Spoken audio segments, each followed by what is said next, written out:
Let's start with Greg Souders.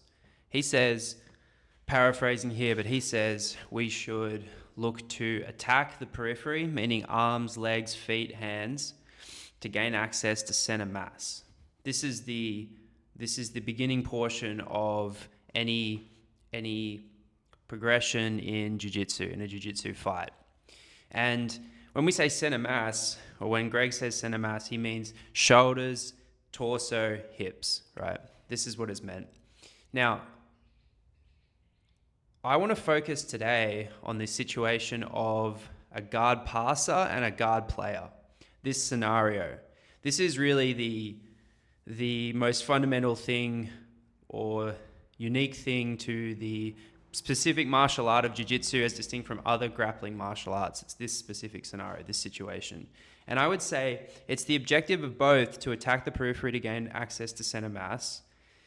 But we need some way to distinguish between the guard player and the passer. I would say when we are observing, we can tell most of the time.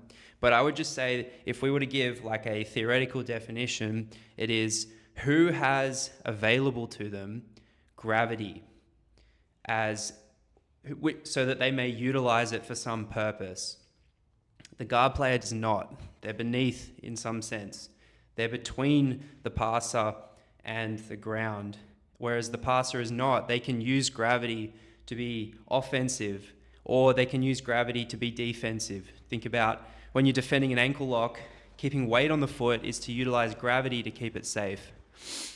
So we have the goal and we have a sort of distinction between the two positions.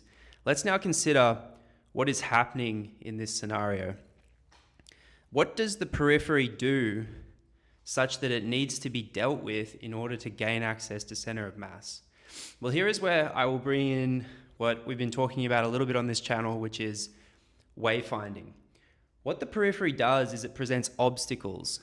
Obstacles in the practice of wayfinding are things along the path from where you are currently to where you'd like to be, which are hurdles. You must go around them in some sense. You must find a way to traverse them, maneuver around or through them in order to gain access to whatever your target location is. When you're going about wayfinding, an obstacle is only an obstacle once discovered. Only through exploration of an environment, exploring a landscape, trying to figure out how to get from here to there, could an obstacle take a sort of, or have a meaning to it. A tree is only an obstacle if it is in the path that I would like to take to get to where I want to be. So what's the point of that? It's to say exploration reveals obstacles. When I'm trying to pursue a goal, it is only in the pursuit of that goal that an obstacle becomes apparent. Consider that you know a path to get from where you are to where you'd like to be. And this is a path that you take very regularly. You've taken it for many years, let's say, and you've only ever taken that path, and you've never considered variations to it, right? In that sense, maybe the first few times you did it, it involved a lot of exploration and discovery of obstacles, and then figuring out how to get around those obstacles.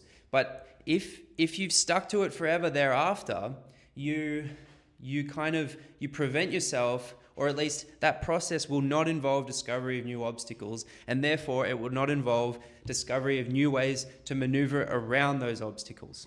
I want you to imagine you're traveling along a path, you're trying to get to a target, you know where that target is, and you encounter a river, let's say.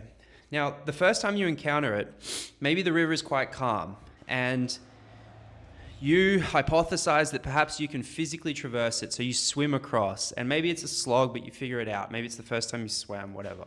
But you figure it out, you get across. Now, let's say this works many, many times, but you encounter the river again, and on this new occasion, the river is flowing at such a rapid speed that to swim across would probably result in your death, or maybe you would end up so far down the river by the time you do get across that it was like a complete waste of time. Now, what does this present? It presents, it's a changing of the obstacle. It's almost like it's a new obstacle, but it demands a new solution. It demands a new way to be addressed, right?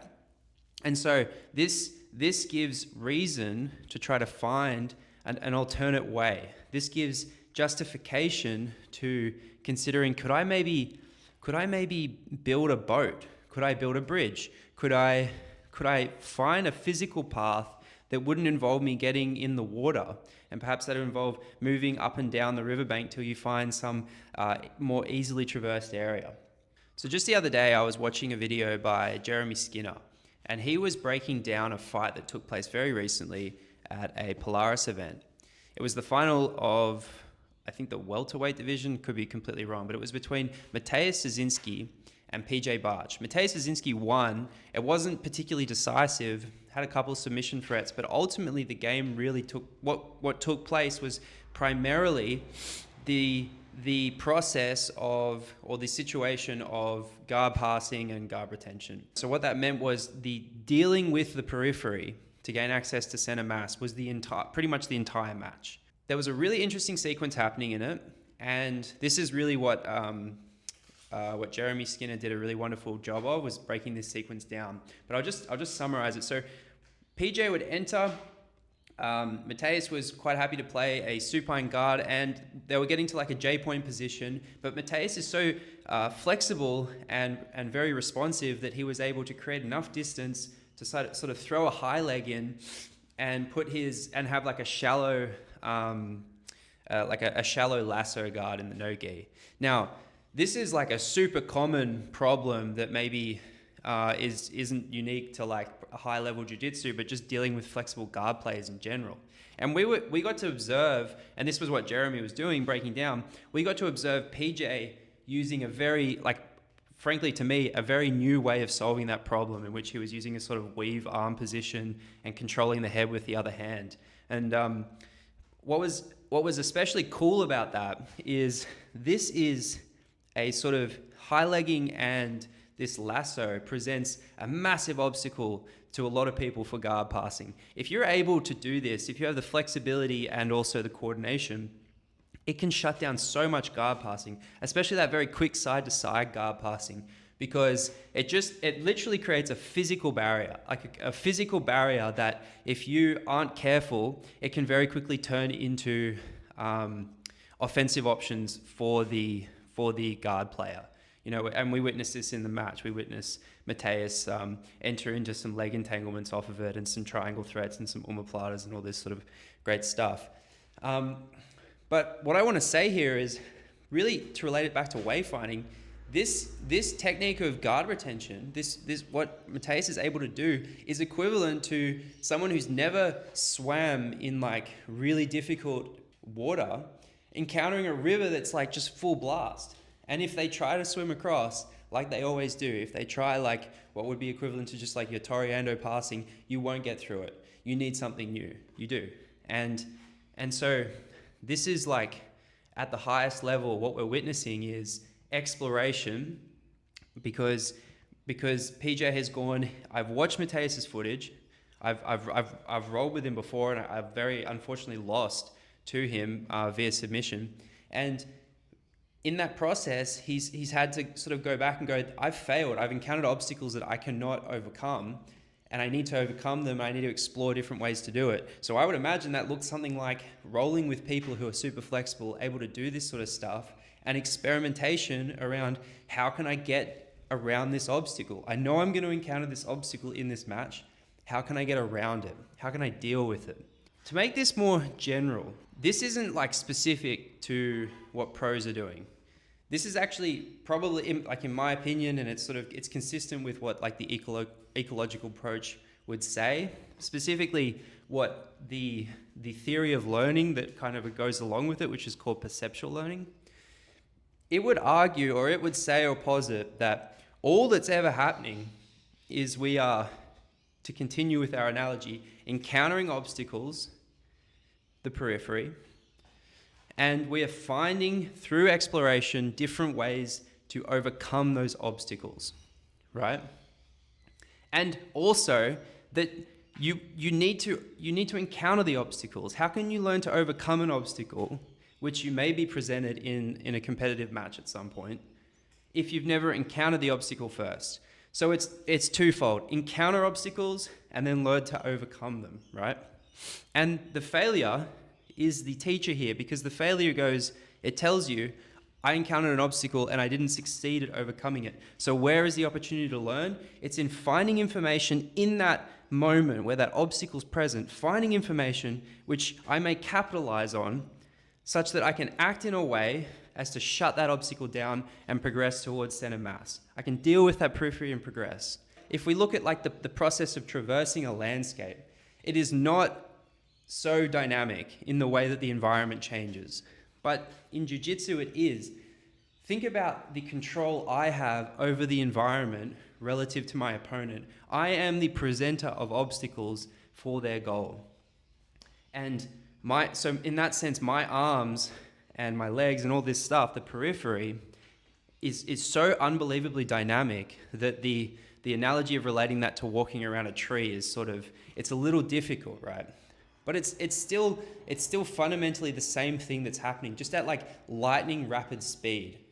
At a speed that means that to think about it, to try to understand it in the moment, and certainly to try to find words to express it, we would fall short of this. Our ability to think about this at a high level and explain what information we're seeing and what information we're responding to is almost like a complete waste of time and probably a distraction. It's really only way after the match, in the case of Jeremy, where it makes sense to like try to find words to explain what's happening. But think about how complicated that is. Like he has watched the footage as an external party, and he has tried to ascertain the information that is relevant and then tried to find words to describe what's happening in that moment. And he is a seasoned athlete. He is, and a coach. And so, that level of skill, or the skill required, is twofold: different to the actual completing of the task, to the doing of jiu-jitsu, and second, requires so much time. So much time spent on the mats, spent talking about jiu-jitsu, spent watching instructionals and listening to the language and becoming involved in this culture. So I would stress this: don't be concerned with whether or not you can express what you're doing, or whether or not you could think about it and have words to represent it. The main thing is there's information out there. There are obstacles to overcome, and your body will kind of handle that process, provided you have the intention, which is embedded in a game of passing or playing guard, of presenting obstacles yourself and overcoming the opponent's obstacles to gain access to center mass. If that's in place, your body will just figure that shit out. Now, it's really important we think about obstacles in the loosest sense. What is an obstacle? It's any use of the periphery preventing access to center mass. Now, in the case of the match we were just talking about with Mateusz Sosinski, the barrier which PJ was trying to overcome, the physical obstacle, was really literal. It was the shin, really, of Mateusz Sosinski. Why does this matter? Well, that's like physically obvious. Like, you and I can watch that as people who aren't particularly seasoned at the sport, and we can go, yeah, I can see why that makes it difficult for PJ to connect to the torso of Mateusz and to pin him. I can see why that's challenging. I can see the problem. But there are lots of obstacles in this sport that are so subtle, but incredibly powerful, and like often not visible. Like that phrase, like invisible jiu-jitsu, I've really come full circle on that. And I would say that, like, really the information is often invisible. It's felt by the participants, but if you're an observer, it's invisible. I would refer to two things here. I was watching some footage the other day of a very famous match that took place between Eddie Bravo and Royler Gracie. And Eddie Bravo plays a half guard in this, but it's not a half guard with a kind of high knee shield, which we might attribute to or see often today, or even a low knee shield. The knee shield is actually completely absent. He wraps the leg in such a way that it kind of puts a bit of torque on the knee.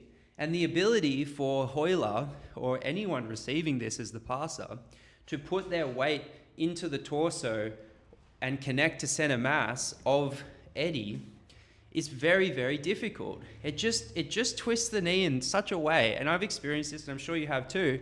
It's a tremendous barrier. It's a tremendous obstacle. It has to be dealt with. You can't just push through it. And so in this sense, it's much more subtle.